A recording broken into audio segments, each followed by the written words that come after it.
Hola família, què tal? Seguim a través de les nostres xarxes socials i també del nostre canal de YouTube amb els cims de Catalunya, i avui un cim que és veí d'aquest d'aquí davant que teniu, que ja us hem ofert en una anterior ocasió. És el cim de Costabona.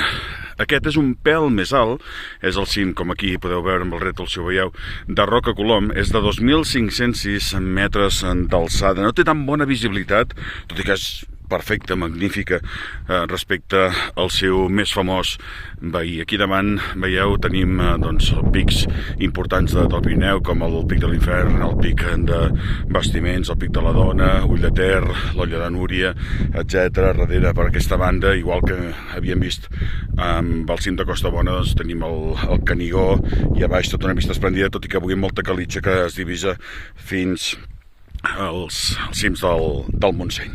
En definitiva, si feu un o tots dos, és una molt bona excursió. Aquest és el cim de Roca Colom.